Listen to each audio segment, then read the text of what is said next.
Hola! Welcome everyone. If you've ever found yourself completely stuck trying to figure out when to use ser versus estar in Spanish, well, you've come to the right place.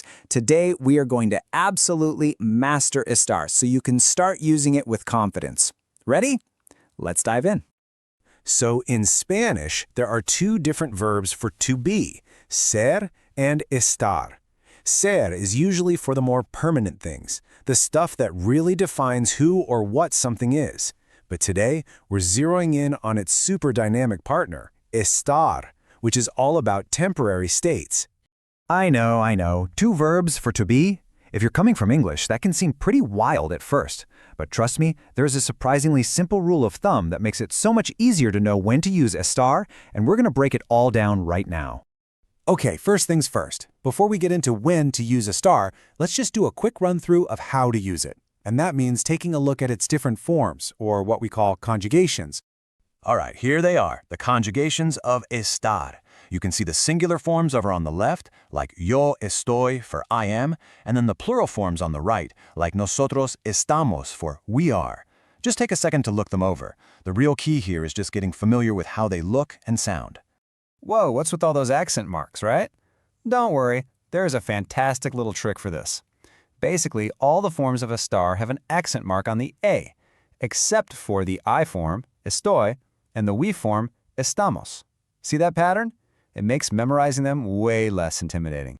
Okay, now that we know the forms, let's get to the most important part. The absolute golden rule for knowing exactly when you should be using estar. And here it is. This is the magic phrase. Just burn this little rhyme into your brain. How you feel or where you are, that is when you use estar. I'm telling you, this one little sentence is your key. It's going to guide you correctly almost every single time. Let's break that down, starting with the first part, how you feel. This covers everything from emotions to your health and other temporary conditions. Are you feeling happy, sad, tired, or maybe a little sick? You're going to use estar. For example, estoy cansado means I am tired, a feeling that, let's hope, is pretty temporary. And now for part two, where you are. This is all about physical location. If you're talking about where a person or a thing is right at this moment, you use estar. So to say I am in Georgia, you'd say yo estoy en Georgia. Now this is a super important distinction. If you wanted to say you were from Georgia, you'd use ser, soy de Georgia, because where you're from is a permanent thing. You know, the best way to really let this sink in is to see it in action. So let's look at a couple of side-by-side examples to really make it click. Okay, check out this first comparison. To say I am sick, you use estoy enfermo. Why? Well, just go back to our rule. Being sick is how you feel. It's a temporary condition. But on the flip side, I am tall, or soy alto, uses ser because your height is a permanent characteristic. It's part of who you are. And here's another great one.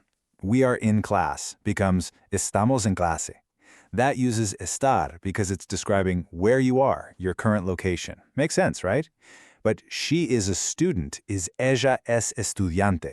That's her occupation, it's part of her identity, so that's a job for Sarah. So it really all just boils down to this. Whenever you're about to say is, am, or are in Spanish, just pause and ask yourself this one simple question. Am I talking about how someone feels or where they are? If the answer is yes, then you know your verb is estar. It's that simple. All right, you're doing awesome. I've got one final pro tip for you that's going to help you sound even more natural. This is for when you're talking about an action that is happening, right this second. In English, we do this all the time with the ing ending, like in I am talking. The fancy name for this is the present progressive tense, and it's all about describing an action that's literally in progress as you speak. Now in Spanish, the rule for this couldn't be easier. When you're describing one of these ing actions, the is, am, or are part is always a form of estar. I mean, think about it. An action that's happening right now is, by definition, a temporary state.